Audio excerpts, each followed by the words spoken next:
자비로우신 우리 아버지 하나님, 죄 가운데 태어나서 죄를 물마신 같이 먹고 마시며 생을 소비하다가 죽음을 맞이해서 영원히 멸망과 심판에 들어갈 뻔했던 저희들을 하나님께서 각처에서 불러서 진리를 들려 깨닫게 하시고 우리 영혼이 구원을 받아서 천국에서 영원히 영생복락을 누릴 수 있는 그 영원한 자격을 허락해 주신 것을 감사합니다. 뿐만 아니라 구원받은 이후에 우리의 남은 삶이 영원히 남는 것을 위해서 살 수 있도록 주님 몸된 교회 안에 붙잡아 주시고 교회를 통해서 공급하는 모든 영육간의 좋은 은혜들로 우리에게 채워주시고 또 구원받은 이후에 남겨진 목적을 이루며 살 수 있도록 능력을 공급해 주시는 것을 감사합니다. 주님 다시 오시겠다는 그 약속의 말씀이 이루어지는 것을 우리가 피부로 느끼는 시대에 살고 있습니다. 잠시 후에 주님 앞에 선다는 것 결코 잊지 않게 하시고 늘 마음에 품고 하루하루 살게 하셔서 주님 앞에 섰을 때 부끄러움 없이 설 수 있도록 우리 각자를 일깨워 주시고 도와주옵소서. 태백교회 식구들이 주일을 맞이해서 한 자리에 모였습니다. 하나님께서 또 이 가운데 각 사람에게 필요한 진리로 깨우쳐 주시고 남은 우리의 삶이 주님 보시기에 더욱 힘있고 바르게 살아갈 수 있도록 도와주옵소서. 6월에 있는 대집회 앞서 기도합니다. 하나님께서 형제자매님들의 그 마음의 담대함과 지혜와 총명과 성령의 능력으로 함께해 주셔서 전도코자 하는 그 영혼들에게 간절하게 호소할 수 있도록 도와주시고 말씀을 들어야 될 영혼들 마음을 하나님께서 감동케 해주시고 붙잡아 주셔서 말씀 앞에 이끌어 진리를 듣게 하시고 구원받게 하셔서 전도되는 모든 영혼들이 6월 집회를 통해서 구원받고 태백교회에 심겨질 수 있도록 역사해 주시기를 간절히 기도합니다. 오늘 이곳에 마땅히 함께 교제하고 참여해야 하나 여러 사정으로 함께하지 못한 믿음의 지체들 계시다면 있는 곳에서 이 아름다운 모임을 기억하게 하시고 다음에 함께할 수 있는 여러 여건과 형편도 하나님께서 주장해 주옵소서. 마칠 때까지 우리 주님의 능력에 의지합니다. 우리를 영원히 구원하신 예수님 이름으로 기도드렸습니다. 아멘. 예, 성경 찾겠습니다. 고린도 전서입니다. 고린도 전서 2장입니다.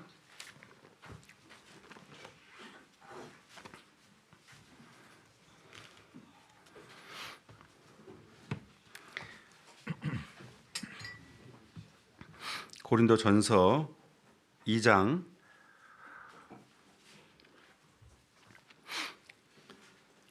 4절 5절 말씀입니다. 2장 4절 5절 말씀을 같이 한번 읽겠습니다.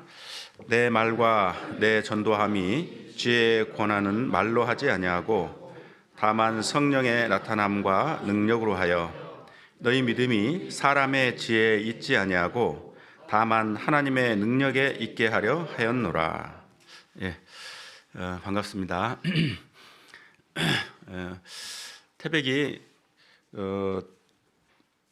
지금 5월이지 않습니까? 예, 그래서 5월에도 춥고 선선하다 그런 얘기를 이제 많이 들어서 그렇게 생각하고 어제 왔는데요. 덥더라고요. 야, 태백도 이제는 기후 변화를 못 이기는가 이런 생각도 해보면서 하루를 이제 보냈습니다. 예, 태백에는 제가 이제 생각해 보니까 어제 또 보시기도 하셨는데 태백교회 처음 입당식 할 때 왔었습니다. 그때 제 기억으로는 우리 형제자매들 굉장히 많이 와가지고 막 그 앉을 곳이 별로 없었던 그런 기억이 있습니다. 어딘지는 잘 모르는데요. 그리고 이제 겨울이었던 걸로 기억합니다. 눈이 있었습니다. 그리고 이제 어제 그렇게 왔었노라고 한번 말씀드리고 저녁에 이렇게 생각해 보니까 한 번 더 왔더라고요. 언제 왔냐면은 교회가 없을 때 태백 시청에 볼 일이 있어가지고 아마 1박 2일 왔던 기억이 있습니다.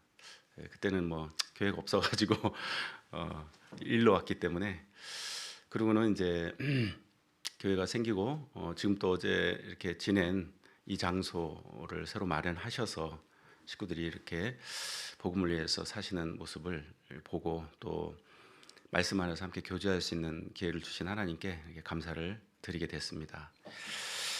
오늘 같이 잠깐 교제해보고 싶은 말씀은 이 방금 읽은 고린도전서 2장 4절 5절 전도와 관련한 말씀을 좀 교제를 해보려고 합니다. 우리가 이 땅에 구원받고 남겨진 목적이 전도 때문이잖아요. 영혼을 구원하기 위한 목적이 아니면 우리가 이 땅에 남아있을 이유가 없습니다. 교회가 존재하는 목적도 전도 때문이잖아요. 그래서 예수님이 요한복음 17장 15절에 말씀하시기를 세상에서 데려가시기를 위함이 아니요 오직 악에 빠지지 않게 보존하시기를 위함이니이다 라고 이제 기도를 하셨는데, 구원받을 사람들을 그 목적은 아버지께서 나를 보내신 것을 믿게 하기 위함이라고 말씀하셨습니다. 그리고 세상으로 저희도 사랑하신 것을 알게 하려 합니다 라고 또 말씀하셨습니다. 그러니까 구원받고 이 땅에 우리가 남겨진 목적은 전도를 위함이죠. 그런데 전도 우리가 할 때 말씀 듣자고 하면은 들어보자고 그렇게 해가지고 와서 듣고 사실이다라고 믿고 구원을 받으면 얼마나 좋습니까? 근데 우리가 전도해 보지만은 쉽지 않잖아요. 우리는 왜 전도하고 싶은가를 이렇게 생각해 보면 내가 사랑하는 사람들을 나처럼 참된 행복을 얻게 해주려고, 또 영원히 천국에 가지 않으면은 지옥 가야 되니까 영원한 생명을 얻게 해주려고, 또 하나님이 그것을 가장 큰 기쁨으로 여기시고 명령하셨기 때문에 그런 내용들을 이렇게 쭉 성경적으로 생각해 보면 많습니다. 그런데 그 전도가 참 쉽지 않다는 거죠. 어렵다는 겁니다. 좀 능력 있게 전도하고 싶잖아요.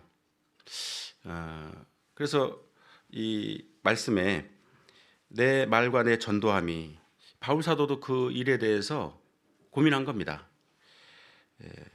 사람의 지혜 있지 않고 다만 하나님의 능력에 있게 하려 합니다. 그리고 성령의 나타남.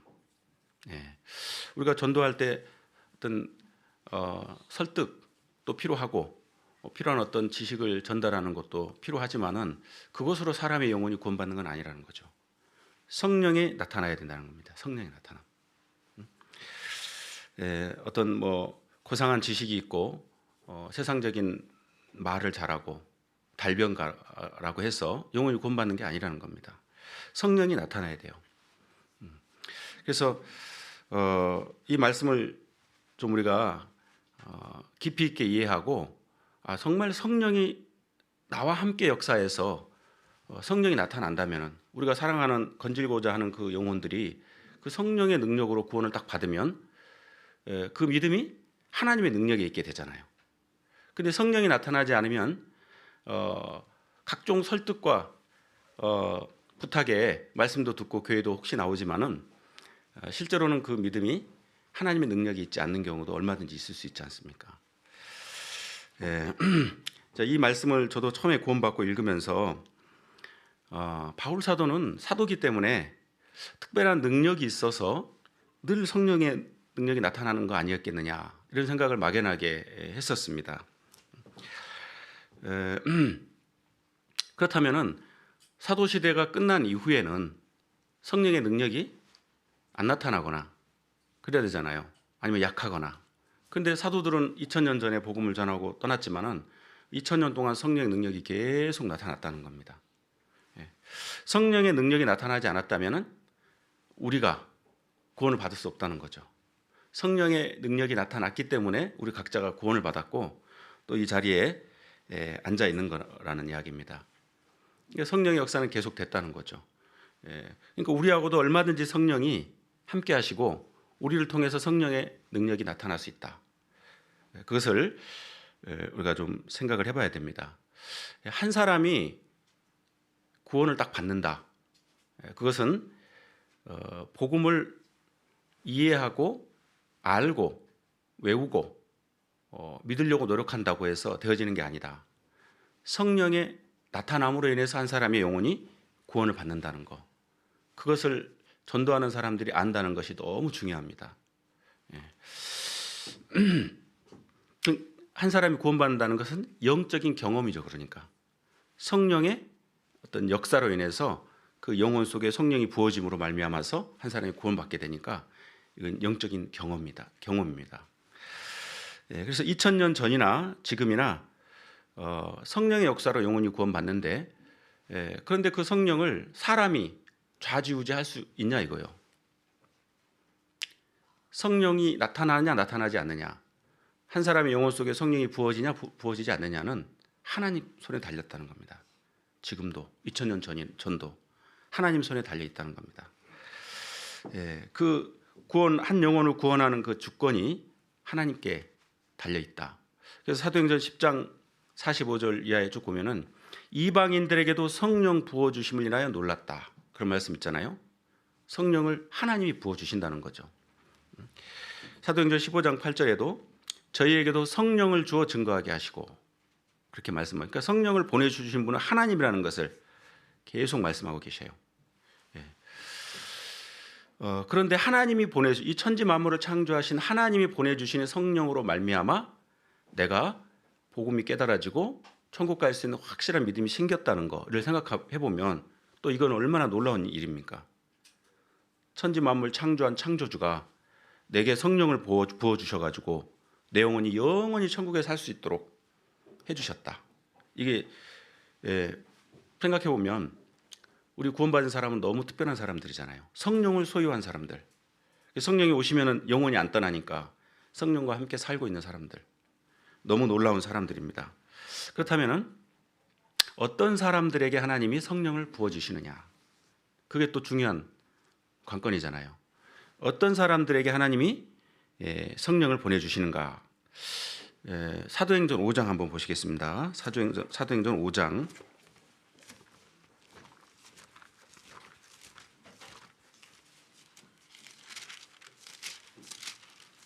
사도행전 5장 31절 32절 제가 읽겠습니다. 신약성경 194페이지죠. 이스라엘로 회개케 하사 죄의 사함을 얻게 하시려고 그를 오른손으로 높이사 임금과 구주를 삼으셨느니라. 우리는 이 일의 증인이요 하나님이 자기를 순종하는 사람들에게 주신 성령도 그러하니라 하더라.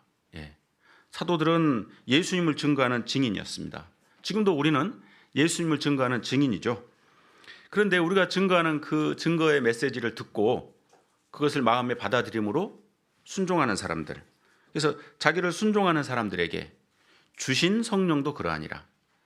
그러니까 우리가 하나님의 말씀을 증거해서 그 말씀을 듣는 분들의 마음이 그 말씀을 사실로 받아들이는지를 하나님은 아신다는 거죠. 그래서 마음에 하나님의 말씀을 쭉 받아들이는 사람들, 순종하는 사람들입니다. 하나님을 아시기 때문에 결국 최종적으로 성령을 보내주신다는 겁니다. 하나님이. 그러니까 준비된 영혼에게, 사람의 영혼이 하나님의 말씀을 쭉 받아들임으로 준비되면은 하나님이 성령을 보내주신다. 이걸 알고 전도하는 것이 참 중요하다, 그 얘기죠. 성령이 언제 어떻게 나타나는가를 알고 전도해야 되기 때문에, 그래서 사람의 영혼이 구원을 받기 위해서는 히브리서 11장 6절 이하의 말씀을 하실 때 하나님께 나아가는 자들은 반드시 그가 계신 것과, 그러니까 구원받고 성령의 부음받음을 받기 위해서는 전제가 먼저 하나님이 계신 것을 믿는 믿음이 있어야 된다. 성경을 통해서, 성경의 증거들을 통해서 성경이 성경대로 되었고 성경은 사실이고, 그리고 이 성경은 인간의 글이 아니고 하나님의 말씀이구나. 신의 말씀, 그것도 천지 만물을 창조한 인간 역사를 다스리시는, 그걸 통해서 하나님의 존재가 딱 믿어지는 믿음. 근데 그 믿음만이 아니고 그가 또한 자기를 찾는 자들에게 상 주신이심을 믿어야 할지니라. 두 번째 믿음을 또 얘기하고 있거든요. 하나님이 계시다는 걸 믿게 되고 그 하나님께 상을 바라고 구하는 믿음. 그것은 이 성경을 통해서 자기가 지옥 가는 운명을 깨닫는 사람이야 비로소 지옥 가지 않고 천국 가고 싶다고 하나님께 매달리게 되겠죠. 그 두 번째 믿음입니다. 그 두 가지 믿음이 딱 돼 있으면은 이제 하나님이 성령을 이제 보내주시죠. 그래서 복음이 전해질 때 준비된 영혼에게 하나님이 성령을 보내주신다. 이걸 알고 전도하는 것이 중요하다 그 얘기입니다. 사도행전 10장 11장에 보면은 그 고넬료라고 하는 백부장 이야기가 나옵니다. 로마 군인이었잖아요. 그 고넬료는 이 사도행전 10장에 보면은 이 유대 지역에 와 보니까, 원래 로마는 다신교였잖아요. 다신. 근데 유대 지역에 와 보니까 천지 만물을 창조한 신이, 유일신이 계시고 그 신이 선택한 백성이 이스라엘이에요. 그래서 그걸 믿게 됐습니다. 그래서 온 집이 하나님을 경외했다고 돼 있잖아요. 그리고 항상 기도하고, 그 정도면 이제 믿는 사람이잖아요. 근데 그것만으로 구원이 아니기 때문에 하나님이 복음을 전해줄 수 있는 베드로를 청해 가지고 구원 얻을 말씀을 전할 때 듣고 믿어서 구원을 받아라, 이걸 알려주고, 그걸 이제 순종해서 쭉 베드로를 청해 가지고 구원 얻을 말씀을 듣는 가운데 성령이 임하시기를 처음 우리에게 하시는 것 같이 하는지라, 그렇게 되어 있습니다. 그러니까 준비된 영혼에게 복음이 정확하게 전해지면 반드시 성령이 거기 역사해서 준비된 영혼들을 구원하시는 하나님의 성령의 능력이 나타난다. 그것을 사도행전 11장 고넬료 가정이 구원받는 모습을 통해서 우리에게 가르쳐주고 계십니다. 그래서 이제 1년에 보면은 춘추계 또는 이제 학예 수양회 때 상담을 많이 하잖아요. 못해도 한 5-6차례는 상담을 합니다. 수십 명을 하죠. 어떤 경우는 준비 다 된 경우가 있어요. 쭉 여쭤보면은 정말 몰랐는데, 안 믿었는데 이 성경의 증거들을 통해서 창조주가 계시고 천지 만물을 창조하신 하나님 계시다는 걸 딱 믿는 분들, 더군다나 그 하나님 앞에서 자기가 얼마나 비참한 죄인이고 영원히 지옥 간다는 걸 이미 알고 그 문제를 이걸 어떻게 해결받아야 될지를 고민하고 있는 분들 다 계셔요. 그 문제 준비 다 됐잖아요, 그죠? 그런 분들에게 복음을 쫙 풀어 이르면은 어떻게 되겠습니까? 반드시 구원을 받습니다. 복음을, 이분 준비 다 됐네, 그래서 복음 쭉 전하잖아요. 그럼 반드시 성령이 나타나신다, 그 얘기요. 하나님이 성령을 부어주시더라, 그 얘기입니다.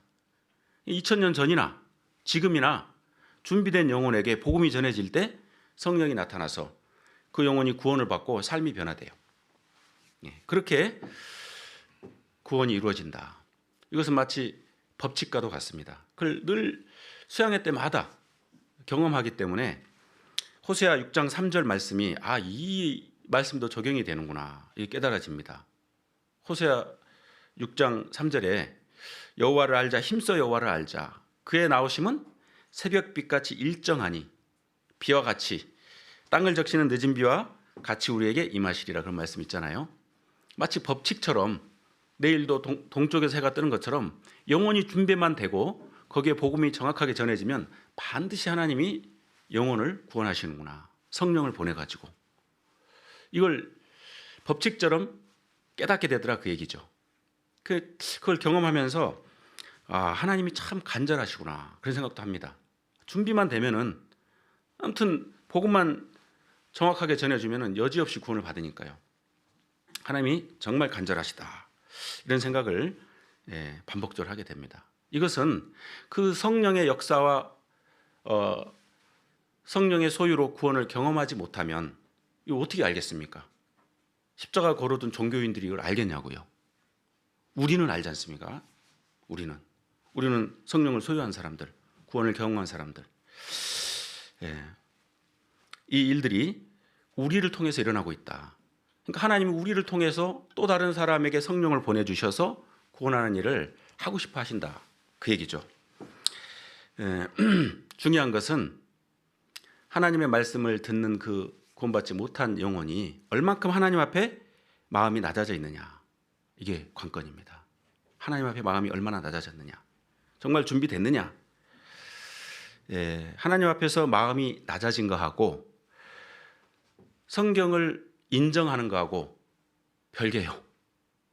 성경이 사실이라고 인정하는 거하고 마음이 낮아지는 거하고 완전히 별개입니다. 별개.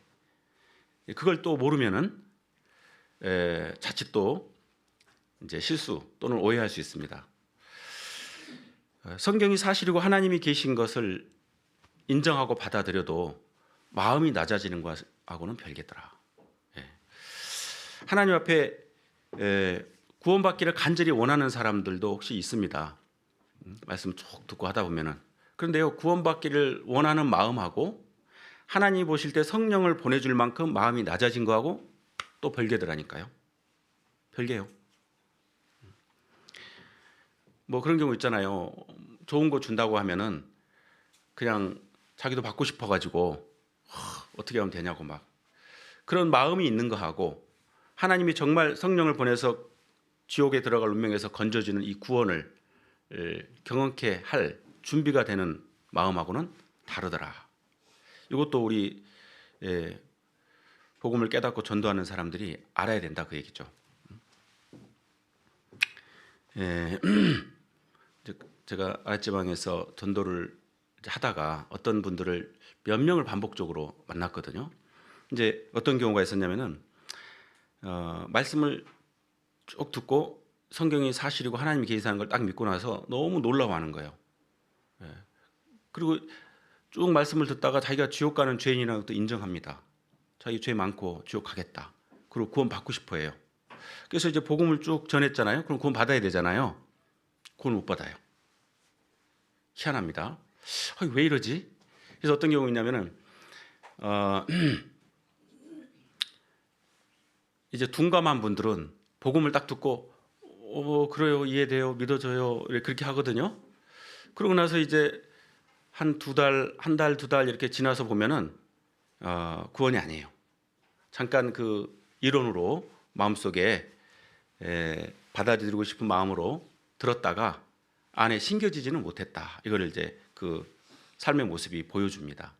그런가 하면 또 어떤 분들은 아주 민감한 분들은 내가 이게 이해는 되는데 이 마음이 안 믿어져요. 이렇게 얘기하는 분들이 계셔요. 내가 이해는 되는데 이게 마음이 안 믿어진다고. 그래서 왜 그럴까? 그래서 이제 쭉 원인을 이제 찾아보죠. 얘기를 하면서 하나님 계신 것도 믿어졌다 그러고 죄 때문에 지옥 간다 그러고 근데 복음을 듣는데 복음도 이해를 하는데 이 마음이 와닿지 않는다는 거예요. 왜 그러지? 그래서 이제 얘기하다가 혹시 죄 말씀을 듣고 기도하셨어요? 이렇게 물어봤거든요. 그랬더니 그때 기도를 해야 돼요. 그렇게 얘기하더라고요. 기도요? 기도는 안 했는데요. 그냥 말씀을 듣고 내가 죄인 맞지. 그래 내가 죄 많아. 그게 자기 스스로 인정할 뿐이지 그 죄 때문에 자기가 지옥 간다는 운명을 깨닫고 하나님께 간절히 매달리는 마음은 안 됐더라는 거예요. 참 놀랍죠. 그게 문제네요.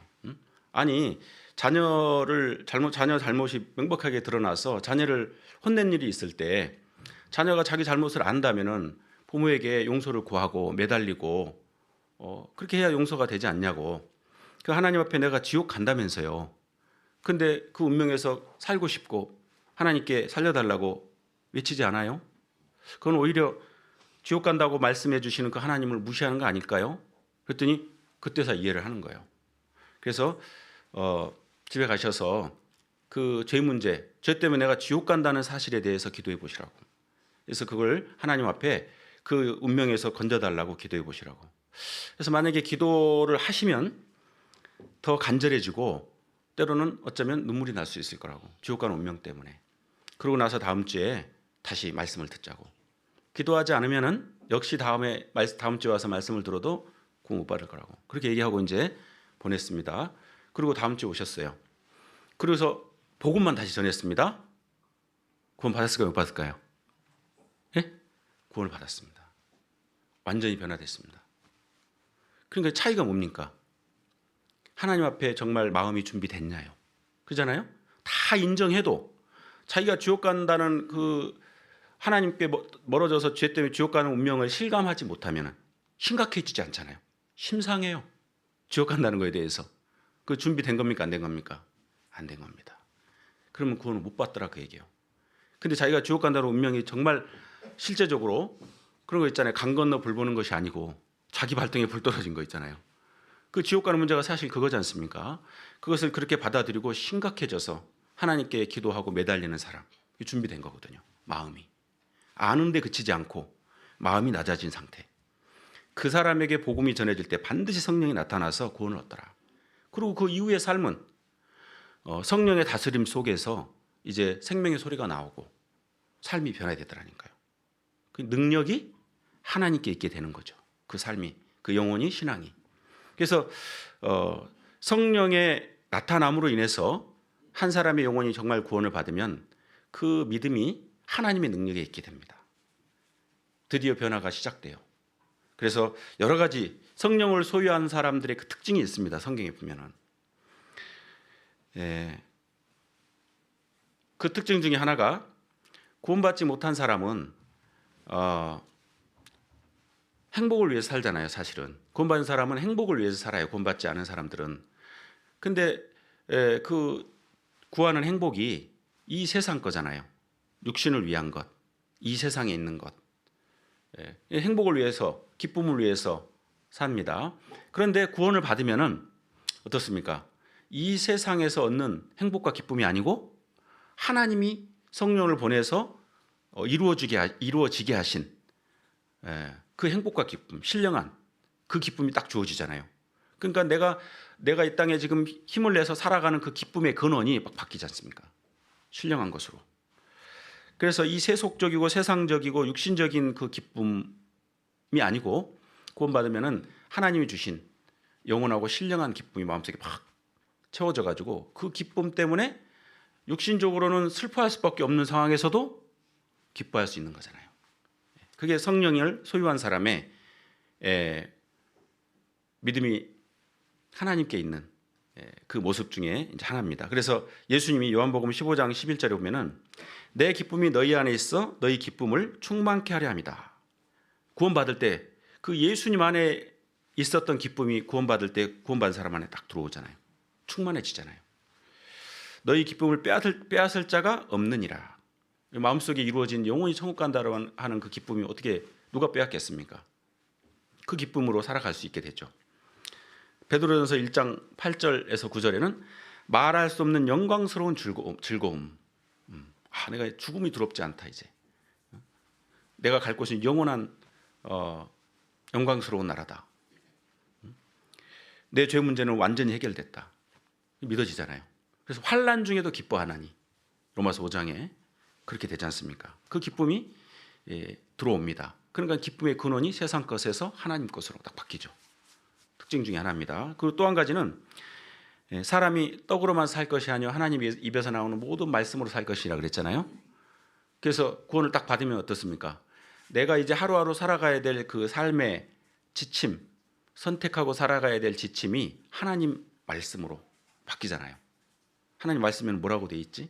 하나님 보시기에 이것이 합당한가? 베드로전서 2장 2절에는 갓난 아이들 같이 순전하고 신령한 젖을 사모하라. 하나님 말씀이다 그랬잖아요. 그래서 말씀이 내 이 땅에서 삶의 행보에 지침이 딱 되지 않습니까? 구원받은 분들은. 그리고 천국에 간다고 하는 그 영원한 소망이 마음속에 늘 이루어져 있잖아요. 땅에서 혹시 내가 손해를 봐도 이건 다 지나가지. 나는 천국 가지. 이런 마음이 항상 있다 그거죠. 그래서 우리가 소망으로 구원을 얻었음에 보이는 소망이 아니니 보는 것을 누가 바라리요. 구원받은 사람은 보이지 않지만 소유하게 될 그 소망을 마음에 항상 누리고 있잖아요. 그 구원받은 사람의 성령이 소유되었기 때문에 나타나는 어떤 특징과 능력입니다. 하나님의 능력. 그리고 구원받은 사람은 성령을 탁 소유하게 되기 때문에 하나님을 그 누구보다 사랑하게 되죠. 그렇잖아요. 나를 지옥불에서 건져내기 위해서 대신 돌아가신 분, 피 흘려주신 분. 나를 그토록 사랑하신 분, 그 사랑이 마음속에 늘 경험됐잖아요. 그러니까 하나님을 누구보다 사랑하게 됩니다. 뿐만 아니라 그런 동일한 하나님의 사랑을 깨달은 형제 자매들을 사랑하게 돼 있어요. 그래서 요한 1서가 사실 그걸 말합니다. 하나님 사랑, 형제 자매 사랑. 구원받은 사람은 그래서 내 신이를 사랑하는 자마다 그에게서 난 자를 사랑하느니라. 보는 바 형제를 사랑치 못하는 자가 보지 못하는 바 하나님을 사랑할 수가 없느니라. 그 사랑이 우리 안에 있다는 거죠. 그 믿음이 하나님의 능력에 있는 겁니다. 그리고 구원받은 무리 안에 거해야 되겠구나, 이런 마음이 있게 돼 있습니다.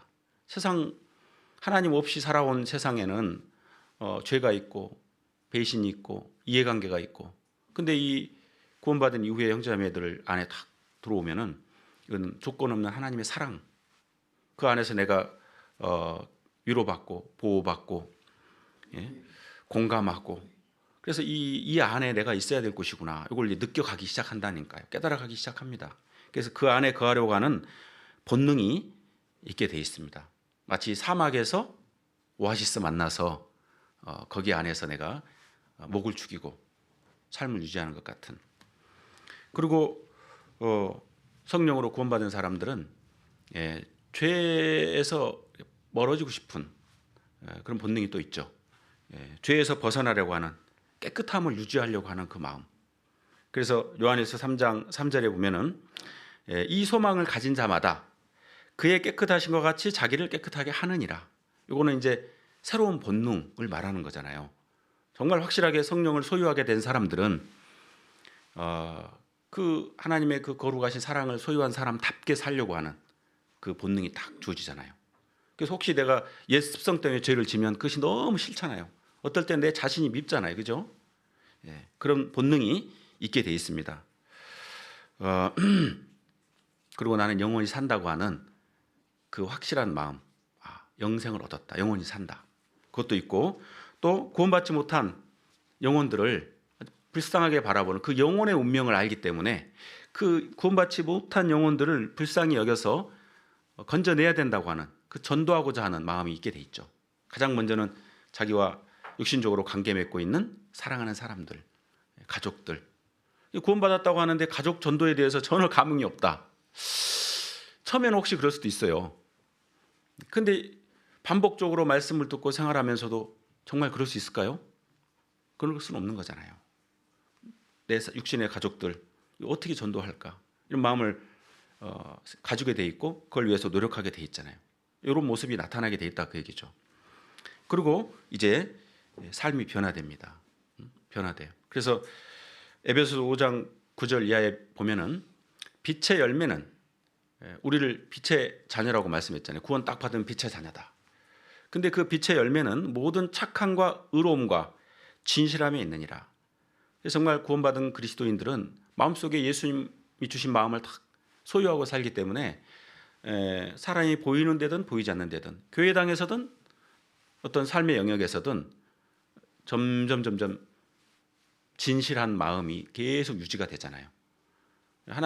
하나님이 보고 계시고 내 마음을 아신다는 것을 교회당이 아니어도 알기 때문에 오히려 그곳에서 어떤 세상적인 유혹을 받거나 혹시 세상적인 것들의 마음이 혹시 뺏겨도 그것이 자책이 되고, 그래서 계속 위선적이고 이중적일 수 없잖아요. 그리스도인들은, 정말 구원받은 사람들은. 근데 구원받지 못한 사람들은 세상에서는 세상 사람처럼 살다가 또 교회에서는 하나님 믿는 사람처럼 살고, 그것에 대한 전혀 어떤 마음의 가책이나 감각이 없는 경우도 있습니다. 구원받은 사람들은 그럴 수 없잖아요. 성령이 안에 계셔서 빛의 열매는 모든 착함과 의로움과 진실함이 아니라, 그 마음이 교회당에서나 아니면 혼자 있을 때도 늘 있기 때문에. 그리고 하나님과 사귐이 되잖아요. 그래서 내가 힘들고 어려울 때 하나님께 기도하고 묻고, 또 기쁘고 즐거울 때는 하나님께 찬송하게 되고, 하나님과 교제가 이루어지잖아요. 자, 이 몇 가지를 쭉 말씀드렸는데 이게 바로 하나님이 보내주신 성령을 소유해서 그 믿음이 하나님의 능력에 있는 사람들의 변화된 모습이잖아요. 그게 있을 수밖에 없습니다. 그러니까 정말 성령에서 다 구원받은 사람들은 삶이 완전히 바뀌죠. 자, 그러면 우리가 그 성령을 하나님이 보내주실 수 있도록 우리가 전도를 하는 것이 제대로 전도하는 사람들의 역할인데, 관건은 어떻게 사람의 마음이 하나님이 성령을 보내주실 만큼 준비되느냐, 어떻게 마음이 낮아지느냐 중요하지 않습니까? 그걸 알아야 제대로 그 역할을 해서 우리가 전도하는 대상들이 마음이 낮아지고, 그리고 결국 하나님이 성령을 보내서 구원이 이루어져야 되기 때문에. 그래서 우리가 전도할 때 이 진리를 정말 간절히 찾는 사람들 만나기는 하늘의 별 따기잖아요. 그런 사람들이 정말 얼마나 있겠습니까?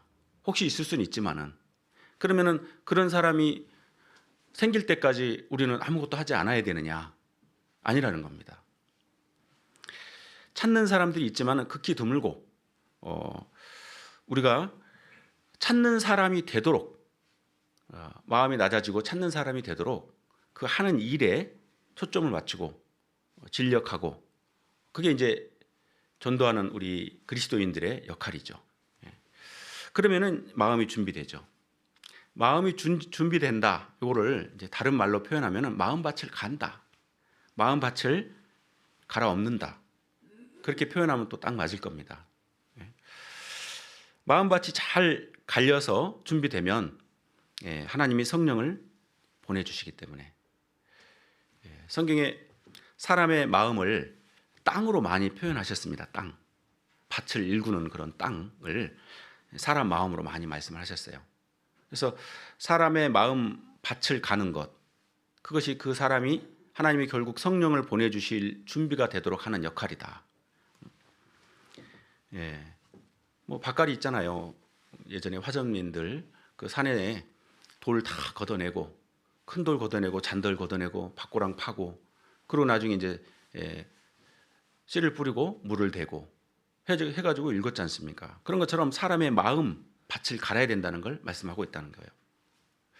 마태복음 13장에 보면은 예수님이 사람 마음 밭을 4가지로 말씀하셨잖아요. 4가지 아시죠? 마태복음 13장에 길가. 첫 번째가 길가입니다. 사람들이 다녀가지고 이게 다 젖어가지고 길이 났잖아요. 그 길, 아주 단단한 길 같은 마음에 하나님의 말씀이 뿌려진들, 이게 씨가 들어갈 수가 없잖아요. 너무 단단해가지고. 그러면 이제 새가 와서 주워 먹어버린다 그랬습니다. 그래서 하나님 말씀이, 마음이 그렇게 단단한 곳에 하나님 말씀이 뿌려져 봤자 마귀가 다 주워간다, 그렇게 표현했습니다. 그건 이제 구원받을 마음하고는 아주 거리가 멀죠. 근데 4번째 밭은 옥토라고 말씀했습니다. 옥토. 이미 다 갈렸어요. 거기 이제 씨만 뿌리면은 씨가 그만 땅속에 금방 들어가 가지고 금방 뿌리를 내리고 자라고 열매를 맺는다. 100배, 60배, 30배 열매를 맺는다. 이게 구원받는 마음이죠. 그렇게 비교를 했고, 그 두 극명한 아주 구원받기 어려운 마음하고 구원받을 수 있는 마음 사이에 두 마음을 표현했는데 이걸 헷갈립니다. 하나는 돌짝밭, 겉에 보기에는 완전히 밭이 좋은 밭이었는데 나중에 보니까 씨를 뿌렸는데 이게 열매가 맺지 않아요. 안에 보니까 위에는 흙이 좋아 보였는데 그 흙 밑에 완전히 다 돌이요, 돌. 그러니까는 뿌리가 내릴 틈이 없어요. 근데 싹이 나니까 그냥 해가 뜨고 하니까 싹 사그러져 버리는 거죠. 그 사람 마음을 그렇게 표현한 겁니다. 그것을 마태복음 13장에 예수님이 뭐라고 말씀하셨느냐? 하나님의 말씀을 듣고 즉시 기쁨으로 받는다 그랬어요. 즉시 기쁨으로 받는다. 그런 경우 있잖아요. 말씀을 들어보니까 나 성경이 그냥 교회 다니는 사람들이 들고 다니는 책인 줄 알았더니 아니구나 이거. 성경대로 다 됐네. 야, 하나님 계시네. 막 이런 분들 계시거든요. 그렇게 즉시 기쁨으로 받았다 하더라도 실제 성령이 보내지지 않았다면은 이 뿌리가 내려지지 않은 겁니다. 구원받지 못한 거죠. 그러면은 어떤 때 그 실체가 드러나느냐? 그 원어적으로 쭉 보면은 핍박이나 어려운 일들이 있잖아요. 핍박이나 야, 네가 언제부터 교회 다니냐? 너 교회 다니면 내가 너하고 안 산다. 막 이런 거 있잖아요. 이런 핍박이 오면은 그래, 안 다니지 뭐. 가정의 평화를 위해서 막 이렇게 된단 말입니다. 그러니까 핍박이나 어려운 일이 닥치면은 그 믿음의 실체가 딱 드러나는 거예요. 그렇게 표현했습니다. 그거보다 더 좋은 밭이 가시밭이요. 그래서 뿌리로 내리고 즉시 기쁨으로 받을 뿐만이 아니고 이제 교회를 나와요. 교회도 다닌다, 이제 교회 생활을 한다고 막 합니다. 그런데 언제 그 거듭나지 못하고 구원이 아니라고 하는 그 믿음의 실체가 나타나느냐? 재리의 염려와 세상 유혹. 재리의 염려와 세상 유혹이 딱 다가오면은 결국 구원받지 못한 사람들은 그 마음속에 주인이 자기 자신이고 이 세상의 영달, 이 세상에서 이루고자 하고는 자기 욕망과 이상 이런 것들이 있잖아요. 그러니까요, 그걸 도전받는 어떤 교회 다니는 것 때문에 그걸 도전받는 어떤 상황이나 환경이 딱 주어지잖아요. 그러면 이제 내가 지금 이것 때문에 바빠서 지금 내가 저기 가서 뭐 급한 일이 있다고 하는데 그것 때문에 막 하면서 점점 이제 교회에서 멀어지는 경우가 있습니다. 그 구원이 아니었다 그 얘기죠. 그래서 이 예수님이 사람 마음을 네 가지 밭으로 딱 표현했잖아요. 우리가 첫 번째 밭과 네 번째 밭은 너무 극명하니까 잘 아는데 두 번째 밭, 세 번째 밭은 막 즉시 기쁨으로 말씀을 받아들이기도 하고 교회도 나오고 그러니까 구원 받은 거라고 오해할 수 있습니다. 그러면은 끝까지 제 역할을 못 해줄 수도 있어요.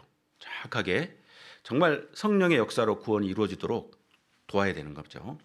근데 어쨌든 그 네 가지 밭으로 하나님이 쭉 말씀했는데 전도하거나 또 상담하거나 이렇게 하다 보면 그 네 가지 밭 중에 꼭 한 밭 모양에 포함된다 그 얘기죠. 사람이, 마음이 그 네 밭 중에 하나에 딱 포함되더라. 그래서 그 밭을 길가 같은 밭이면은 이걸 갈아엎고, 그리고 돌짝 밭이면은 돌을 걷어내고, 가시밭은 가시를 걷어내 가지고 구원받을 수 있도록 옥토가 되게 만드는 역할, 그게 밭갈이 역할이다 그거죠. 그 역할에 우리가 집중하고 해준다면은 그것이 마음이 낮아지게 되고 결국 하나님이 옥토가 된 그 밭에 성령의 씨를 뿌려서 구원을 해주신다 그 얘기입니다. 그래서 제가 이제 이렇게 춘천에 작년에 와서 이렇게 보니까요, 열심히들 사시는데 좀 아쉬운 부분이 있더라고요. 뭐가 아쉽냐면 전도를 하는데 대부분 집회만 기다리더라고요. 대집회를 기다려요. 어떤 집회를 기다려요. 근데 제가 이제 아랫지방에 있다가 왔거든요. 아랫지방 사람들은 집회만 기다리지 않아요. 평일날이든 주말이든 평소에 밭을 엄청 갈아요. 밭을. 그래서 상담실이 기본적으로 교회당에 상담실이 많이 있는데 그 상담실이 쉴 틈이 별로 없어요. 평일에 계속 돌아갑니다.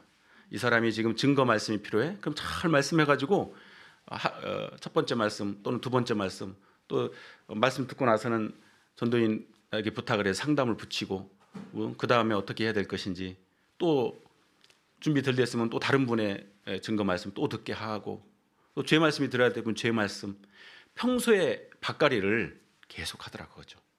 그 평소에 밭갈이가 계속 되니까 집회 딱 오면 어떻게 될까요? 이미 준비 많이 된 상태에서 집회를 딱 들으면서 그 집회 듣고도 구원받는 분들 있지 않습니까? 그런데 이제 춘천 와서 딱 보니까 그렇지 않은 분들도 계시지만은 대부분들이 집회를 기다려요. 대집회 한 분기에 한 번 정도 있잖아요. 그러면요, 이제 말씀 들어보자고 조심스럽게 막 이야기를 해가지고 대집회 이렇게 왔잖아요. 그럼 하루 듣고 이틀 듣고 에이 나하고 안 맞아 안 들어 이런 분들이 계시고, 또 어떤 분들은 쭉 다 듣는데 구원이 아니에요. 못 받아요. 그리고 이제 되게 마음 아파하고 가슴 아파하고 막 그러시더라는 거예요. 사실 영적으로 보면은 어떻게 됐을까요? 영적으로 보면은 밭갈이 첫삽 뜬 거거든요. 그게 맞습니까?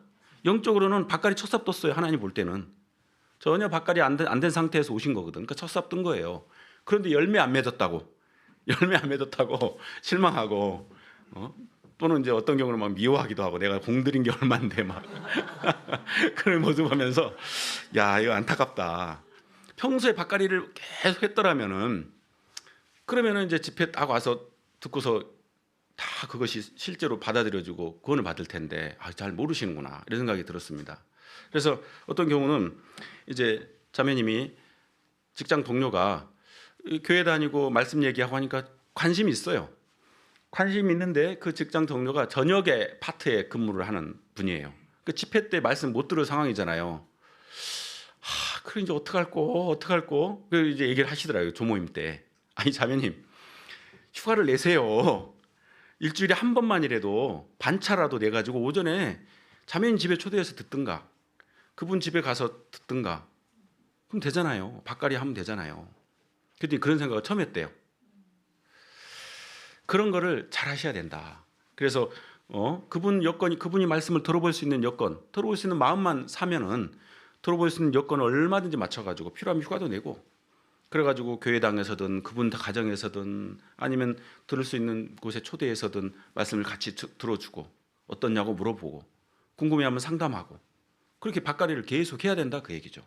그래야 마음이 준비돼 간다. 준비돼서 집회 한번 딱 와서 말씀드리면 구원받는다 그 얘기죠. 그거를 아르치방 사람들은 제가 있던 교회 분들은 터득했더라 그거죠. 터득. 그걸 아주 잘 하신다 그 얘기예요. 밭갈이를. 그래서 평상시에도 상담할 일이 많습니다. 전도 상담. 예. 그래서 때와 장소를 가리지 않고 영혼의 밭갈이만 잘 되면은 준비되면은 복음이 전해질 때 성령이 역사한다. 디모데후서 4장 2절에 보면은 너는 말씀을 전파하라. 때를 얻든지 못 얻든지 항상 힘쓰라 그랬잖아요. 그게 바로 때를 얻든지 못 얻든지죠. 집회만 딱 물론 집회에 들어야 될 분도 혹시 있을 수 있습니다. 그리고 집회 때 모시고 와야 되죠. 근데 그 전에 밭갈이가 얼마나 잘 됐느냐에 따라서 집회 듣고 딱 구원을 받느냐 그렇지 않느냐 그럴 수도 있다 그 얘기죠. 자, 밭갈이가 얼마나 중요한지를 하나님이 어떻게 우리에게 깨우치신지 아십니까? 예수님보다 6개월 먼저 온 분 있죠. 누굽니까? 세례 요한입니다. 세례 요한의 역할이 밭갈이요, 밭갈이.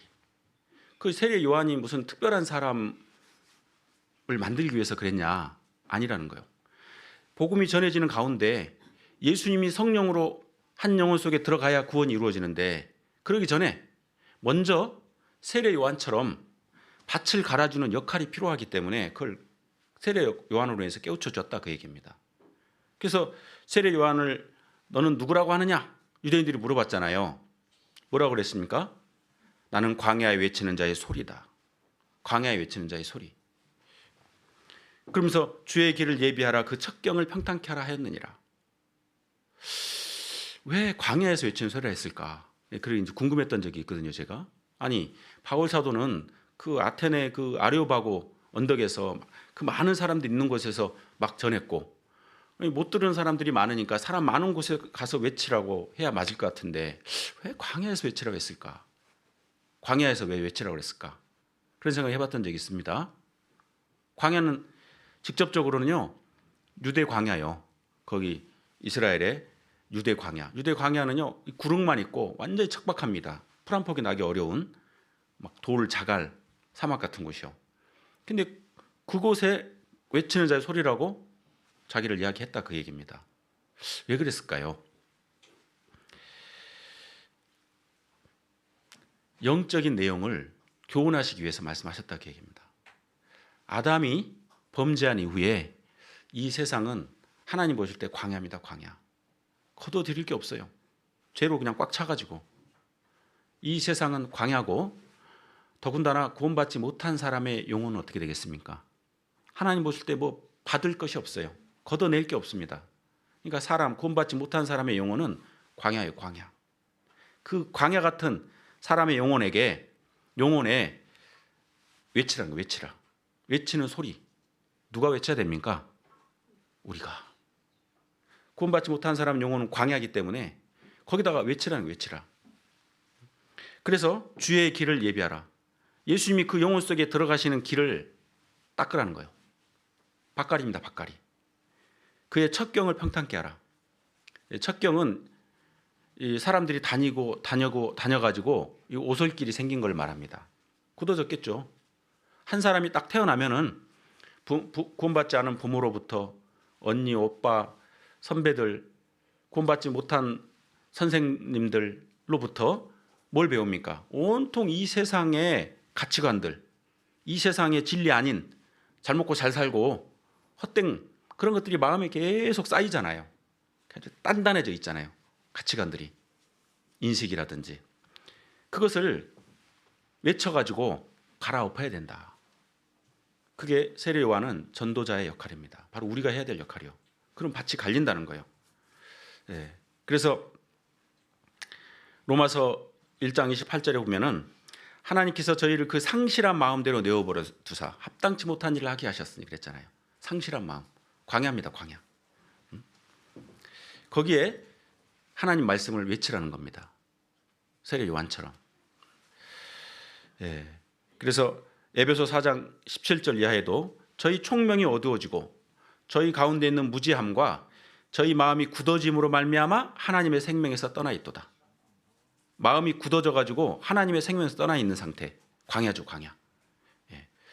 그런데 거기에 말씀을 전하면은 고린도후서 10장 5절에는 모든 이론을 파하며 하나님 아는 것을 대적하여 높아진 것을 다 파하고 모든 생각을 사로잡아 그리스도께 복종케 한다 그랬습니다. 누가? 우리는 그걸 경험한 사람들이잖아요. 하나님 계시다는 걸 믿어진 사람, 믿고 있는 사람이잖아요. 그거 증거가 성경에 있지 않습니까? 전해가지고. 예. 그래가지고 평탄케 하라. 대로를 만드는 거예요. 대로. 큰 길. 예수님이 아주 쉽게 들어가실 수 있도록 그 영혼 속에. 예.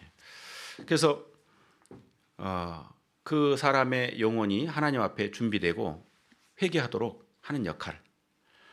구약 성경에 보면은 도피성이 예수님의 모형인 거 아시죠? 도피성. 유대인들 그 6개 성읍을 정해서 부지 중에 살인한 살인자들이 도망할 수 있어. 도망해가지고 생명을 부지할 수 있는 도피성. 그 예수님의 모형입니다. 근데 그 예수님의 모형인 도피성까지 가는 길을, 그 길을 잘 닦으라고 그랬어요. 잘 닦으라. 그게 신명기 19장 3절에 나옵니다. 그러니까 이 밭갈이 역할이 중요합니다. 세례 요한과 같은. 그래서 하나님이 무엇으로 밭을 갈아야 되느냐 또 가르쳐 주셨어요. 우리가 세례 요한처럼 사람 마음에 밭을 갈아야 되는데 무엇으로 갈아야 되는지도 말씀해 주셨는데 세례 요한이 자기를 소개할 때 어떤 말씀을 인용해서 소개했냐면은 이사야 40장 말씀을 인용했습니다. 거기에 하나님이 자세히 말씀했거든요. 한번 보시겠습니다. 이사야 40장.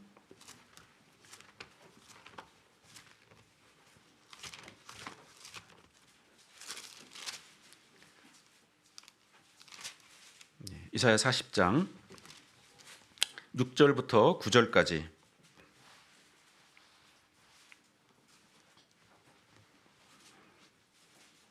구약성경 1014페이지입니다.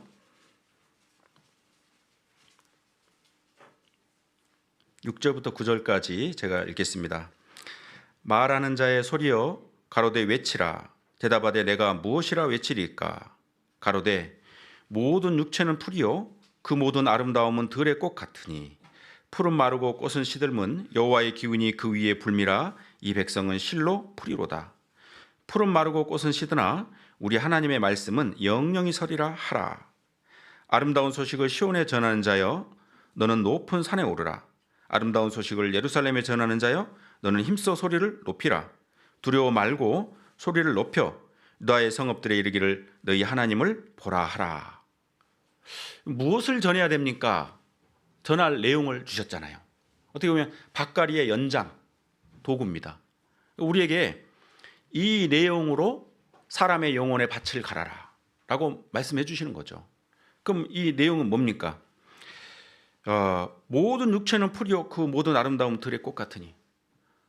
사람들이 죽으면 다 없어질 것을 위해서 그 열정과 땀과 시간과 노력을 쏟아가며 살잖아요. 얼마나 허무합니까? 이게 헛되고. 근데 본인들은 모르잖아요. 우리는 알잖아요. 깨우쳐주라 그 얘기요.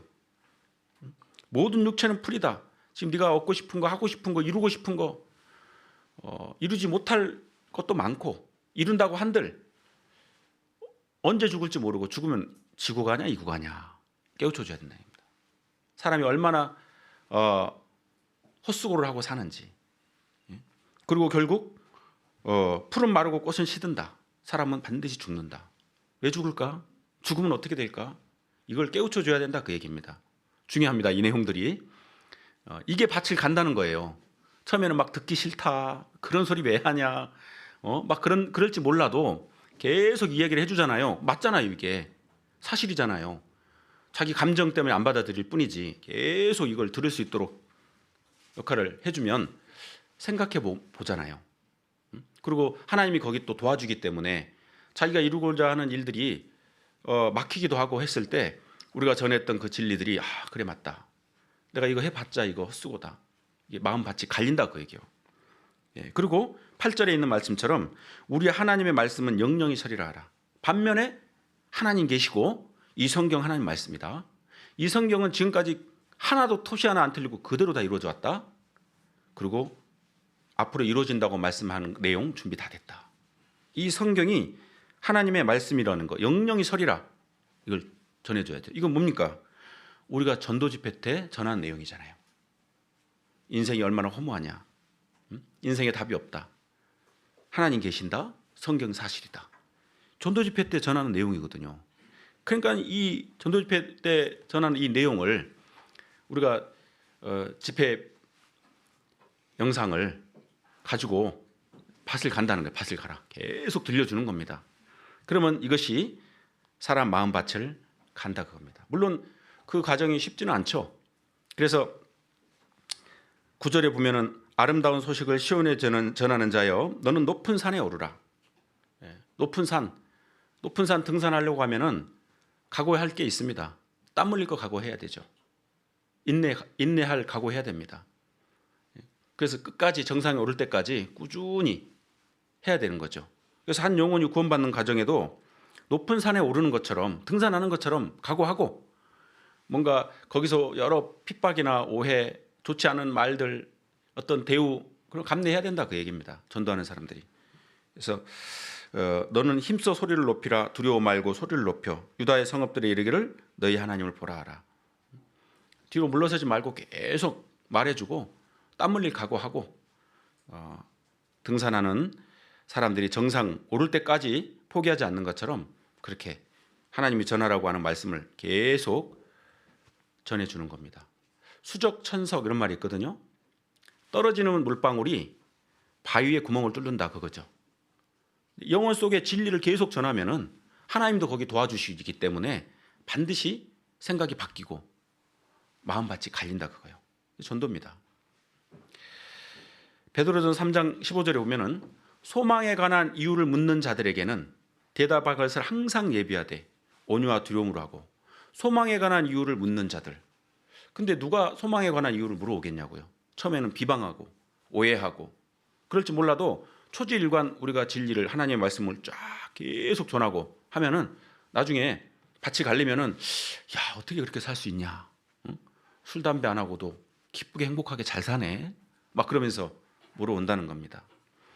그때 하나님 말씀을 제대로 듣게 해주면 되는 거죠. 그래서 하나님이 계시고 성경이 사실이구나, 이것만 한 사람이 딱 마음에 받아들여지고 믿어지면은 구원받을 준비가 80-90%는 다 된 거잖아요. 성경이 사실이고 하나님이 계신 것이 딱 믿어지면은 그 이후에 하나님 앞에 내가 무슨 문제가 있는지, 그거는 하나님을 부정하지 않고 마음의 양심에 인정하는데 그걸 외면할 일이 뭐가 있겠습니까? 몰라서 그렇지. 쭉 들으면 내가 지옥 가는구나. 그리고 복음 들으면 구원을 받는다, 그 얘기죠.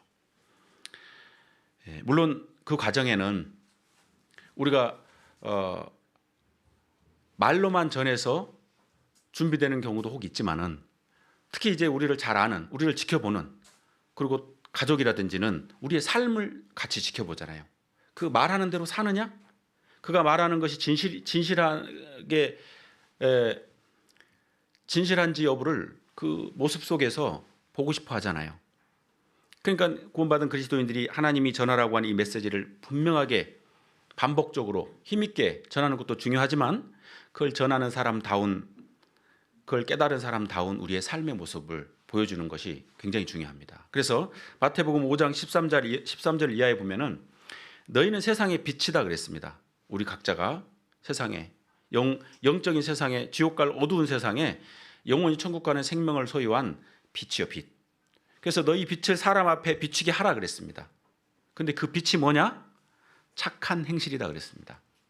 우리가 하나님의 성령의 능력으로 구원을 받아서 교회당에서든 직장에서든 가정에서든 진실하게 하나님을 섬기는 그 모습, 이중적이지 않고, 혹시 우리의 부족함과 연약함 때문에 잘못된 일이 드러나더라도 그것을 분명하게 인정하고 고치려고 하는 모습들, 이런 것들이 진실함으로 보여지잖아요.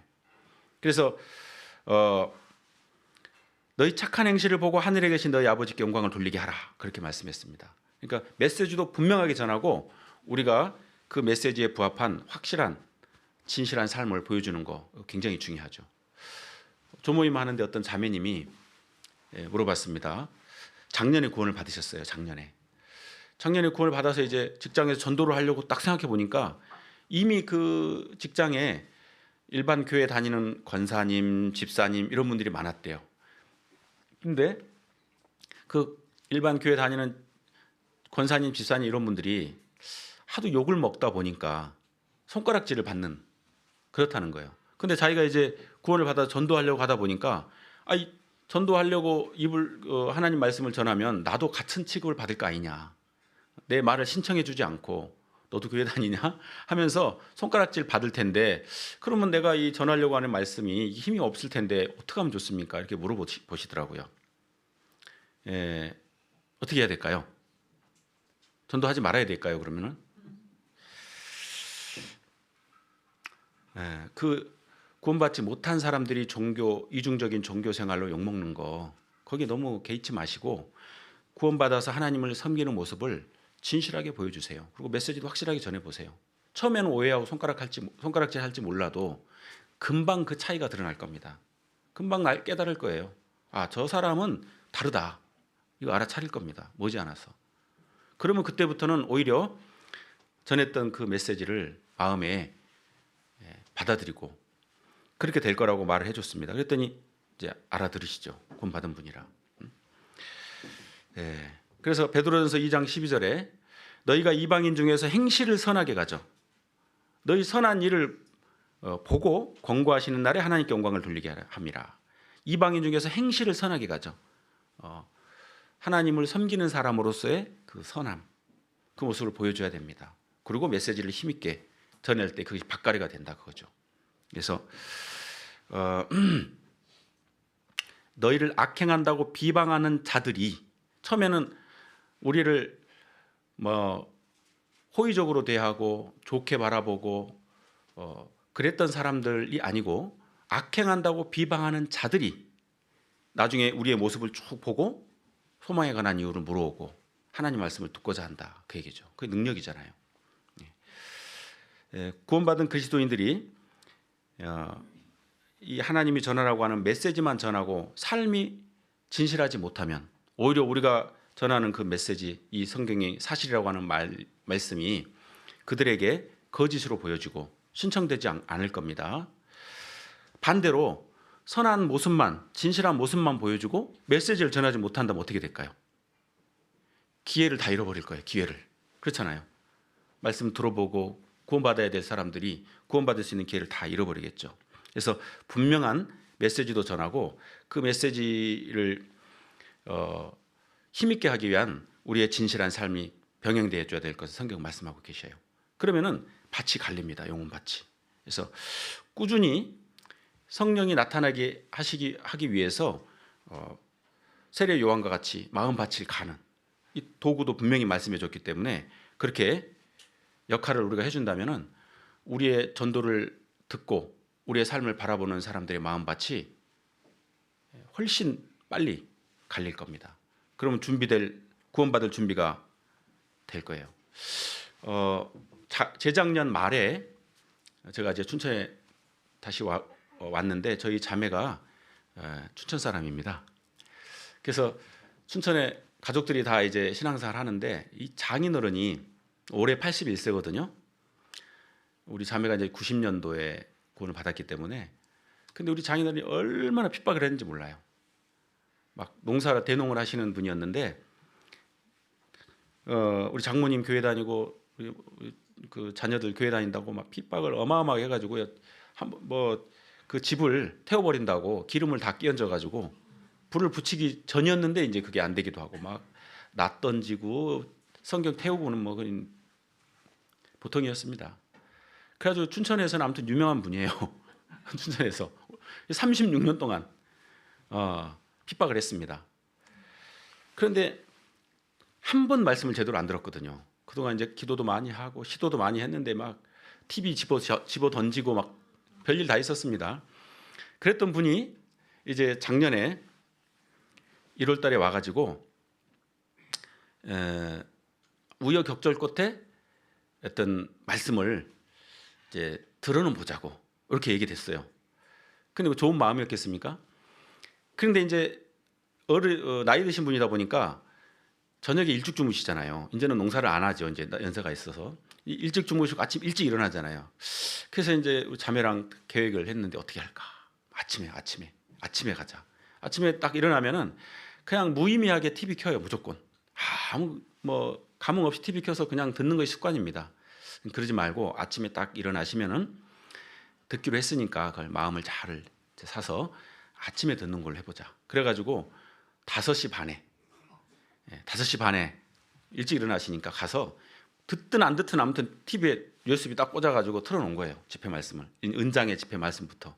처음에는요 고개를 탁 돌리고 인순이 이렇게 때려가지고 듣는지 안 듣는지 딴청 피우고 누워가지고 그러고 계셨어요. 그런데 이제 주말에는 못 들으니까 평일날 듣잖아요. 평일날 월요일부터 아침 5시 반에 가서 2시간씩. 그래서 5일 듣고 그 다음 주에 또 듣고 그러는데 한 번 들어서 되겠습니까? 몇 번을 들었냐? 10번을 들었어요. 5개월 동안 평일날 계속 들으면 이분 거 듣고 안 됐다. 그 다음 분 거 듣고 또 성인 집회 듣고 또 은장의 집회 듣고 계속 들었습니다. 근데요 처음에는 이렇게 듣다가 2번 듣고 3번 들으면서 자세를 바로 고쳐서 들어요. 나중에는 TV 앞에 의자를 놓고 들어요. 완전 정신 집중해가 초집중 상태로 들었습니다. 뭔가 있구나 이거 느끼셨어요. 그래가지고 수양회를 가셨습니다. 상상도 못할 일입니다. 수양회 가서 집회 듣고 구원 받으셨다고 그랬거든요. 그리고 오셔가지고 교구 집회 또 듣고 교회를 나오셔요. 그리고 동계수련회 헌금하시고 구원 받으셨어요. 그 올해도 충계수양회도 가시고 교회 계속 나오십니다. 수요 말씀 기존에 수요 말씀 몇 분 나오신가 모르겠는데 기존 성도보다 더 잘 나오셔요. 수요 말씀 들으시고 주일 말씀 들으시고 모임 가시고 81세 성경을 보셔요. 안경을 끼고 기적을 보고 있거든요. 기적을. 근데 다른 게 아니고 계속 들려드린 거예요. 반복적으로. 구원받지 못한 사람은 진리가 없잖아요. 인생이 왜 사는지, 왜 죽는지, 무엇 때문에 살아왔는지 모르지 않습니까? 근데 듣다 보니까 이게 어떻습니까? 야, 뭐 있구나. 그렇지, 하나님이 신이 계셔야지. 그래서 마음이 점점 밭을 갈려가지고 5개월 동안 새벽에 말씀 듣는 것이 밭을 갈아가지고 결국 구원받았다니까요. 그리고 그 성경을 읽고 은장의 교제 나가시고 그 모습이 또 기도하시고 찬송 못하잖아요. 우리 자매가 웃겨 죽으려고 그래요. 옆에서 찬송을 하면은 막 가사는 몰라. 마음에 찬송하고 싶잖아요. 밭이 갈립니다. 듣는데 장사 없습니다. 듣는데. 그래서 계속 들을 기회를 만들어가지고 듣게끔 만들어주면 밭이 갈린다. 듣는 내용은 이사야 40장에 있는 말씀. 우리 전도집회 내용입니다. 이사야 32장 한번 보겠습니다.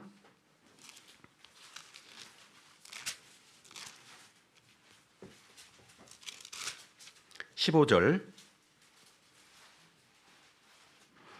32장 15절 같이 읽겠습니다. 필경은 위에서부터 성신을 우리에게 부어주시리니 광야가 아름다운 밭이 되며 아름다운 밭을 살림으로 여기게 되리라. 예. 필경은 계속 말씀을 전해 들려줘가지고 이 마음밭이 갈리면은 필경은 성령이죠. 우리에게 부어주시리니. 정말 그 한 영혼, 광야 같은 한 영혼 속에 성령이 탁 들어오시면 어떻게 됩니까? 아름다운 밭이 돼요, 마음이. 그래서요, 이 입술에서 나오는 것이 뭐가 나올까요? 하나님을 찬양하는 소리, 천국 간다고 하는 그 기쁨, 감사함, 그 마음이 막 표현되잖아요. 얼마나 아름답습니까? 그래서요, 1월 달에 우리 장인어른이 또 장모님하고 해가지고 동생을 전도해가지고 올 1월에 말씀 듣고 구원을 받았습니다. 동생. 그 동생도 예전 교회당에 있을 때 한 번 집회를 듣긴 했어요. 근데 구원 못 받고 이제 벌써 10수년이 흐른 거죠. 근데 이번에 장인어른이 딱 구원 받고 1월 달에 다시 집회를 쭉 들으면서 정말 딱 구원을 받았어요. 구원 받고 나니까 막 예수님의 예자만 나와도 눈물이 그렁그렁합니다. 그리고 입에서 찬송하는 소리, 하나님께 대한 감사, 천국 간다고 하는 기쁨, 이게 나와요. 얼마나 그 딱 듣고 있으면 참 아름답게 바뀌었다 마음이 보여지거든요. 그래서 광야가 아름다운 밭이 되고, 그리고 구원, 성령으로 구원을 딱 이루어지면 성령이 떠나는 분이 아니니까 그 마음을 변화시키잖아요. 성장이 있습니다. 성령을 소유해야 변화된 삶이 나오고, 생명이기 때문에 신앙이 자라갑니다. 성장이 있어요. 그래서 그것은 광야가 아름다운 밭이 되며 아름다운 밭을 살림으로 여기게 되리라. 나중에 쭉 성장하면 어떻습니까? 하나님을 위해서 이런 열매도 맺고 저런 열매도 맺고. 갈라디아서 6장에 있는 성령의 열매는 사실은 구원받은 사람이 성령이 탁 소유하면 그 성령의 열매는 다 맺을 수 있는 근거가 있는 거잖아요. 많이 맺지 못해서 그렇지. 있습니다. 그래서 평소에 전도하려고 하는 그 대상자들에게 인생이 얼마나 헛되고 허무한지, 추구하고 사는 삶이 그것이 과연 무엇을 위한 것인지, 왜 죽는지, 죽음 후에 어떻게 되는 것인지, 정말 우리가 사는 이 세상 만물이 저절로겠는지, 성경은 사실이라는 거 계속 반복적으로 깨우쳐줘야 된다 그거죠. 들려줘야 된다. 밭갈입니다 그게. 그래서 마음이 준비되면은 복음이 전해질 때 하나님이 성령 보내주신다. 이걸 알고 어디에 초점을 맞춰야 될지를 분명히 하고 전도를 해야 된다. 바울 사도도 그래서 본문 다시 한번 가보겠습니다. 본문 고린도전서 2장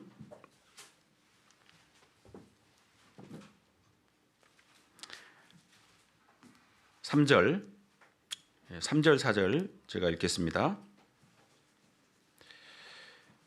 내가 너희 가운데 거할 때 약하며 두려워하며 힘이 떨었노라.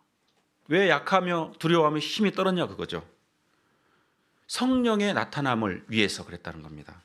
내 말과 내 전도함이 지혜의 고난은 말로 하지 아니하고 다만 성령의 나타남과 능력으로 하여 너희 믿음이 사람의 지혜에 있지 아니하고 다만 하나님의 능력에 있게 하려 하였노라. 요것 때문에 사람의 지혜나 그런 것이 아니고 정말 하나님의 성령이 나타나서 그 영혼을 붙잡아서 구원해 주시고 변화된 삶을 살게 되게 하기 위해서 약하고 두려워하고 힘이 떨었다. 예. 그래서 우리가 전도하는 사람들 제대로 밭갈이를 쭉 해주면 때가 되면은 하나님이 성령을 보내주신다. 그래서 히브리서 10장 39절에 우리는 뒤로 물러가 침륜에 빠질 자가 아니요 오직 영혼을 구원하려는 믿음을 가진 자니라. 우리가 뭐 사람 영혼 천국 보내는 그런 믿음을 경험하고 소유한 사람들이잖아요. 뒤로 물러가 침륜에 빠질 자가 아니다. 이 밭갈이 역할을 잘 하면은 하나님이 때가 되면은 준비만 되면은 복음 들을 때 성령을 보내서 구원해 주셔. 그러니까 우리가 여기 지금 있는 겁니다. 우리가 사랑하는 사람들을 지금 전도하고 싶잖아요. 예. 그러면 영혼이 제대로 밭갈이 되게 하는 일에 집중해서 밭갈이를 대주게 해주면 됩니다. 그래서 길가 같은 밭이 돌짝밭, 돌짝 같은 밭이 가시밭, 가시밭 같은 마음밭이 옥토로 변화되면은 복음이라는 씨앗이 떨어지면 반드시 열매를 맺게 돼 있다. 요걸 알고 우리가 전도를 해야 되겠다. 그래서 이 말씀에 우리도 얼마든지 우리의 전도함이 성령의 나타남, 어떻게 하면 성령이 나타나는지 알고 거기에 초점 맞춰서 마음 바꾸는 거 해주고, 그래서 정말 성령의 나타남으로 구원을 딱 받으면은 능력이 하나님 손에 딱 붙잡혀 있잖아요. 그렇게 해서 2026년 한 해 우리가 사랑하는 사람들, 그동안 기도했던 대상들이 다 하나님의 능력으로 구원을 받고 이 태백교회에 가득 채워지면 정말 좋겠다, 이런 생각을 하게 됩니다. 예. 여기까지 하고 기도하고 마치겠습니다. 자비로우신 우리 아버지 하나님, 우리가 무엇이간데 우리 영혼 속에 하나님의 그 놀라운 은혜와 사랑을 깨닫게 하시고 천국 갈 수 있는 보장을 허락해 주셨는지 생각할 때마다 감사와 영광과 찬송을 우리 하나님께 돌립니다. 태백교회 우리 형제 자매님들, 오랜 동안 주님 말씀에 순종하고 복음을 위해 협력하고 살아오고 있습니다. 주님께서 태백교회를 더욱 귀히 여겨주시고 사랑해 주셔서 한 사람 한 사람을 필요적절하게 사용해 주셔서 구원받지 못한 이곳의 많은 사람들에게 힘있게 생명의 복음을 전하고 또 성령이 함께 하심으로 마음밭을 변화시키고 결국 복음 속에 구원을 얻도록 역사해 주셔서 이 마지막 시대에 우리 사랑하는 사람들이 한 사람이라도 더 구원을 얻도록 역사해 주시기를 간절히 기도합니다. 오늘 교회 이후에 계획된 일정 속에도 주님 함께 하실 것을 믿습니다. 우리를 영원히 구원하신 주 예수님 이름으로 기도드렸습니다. 아멘.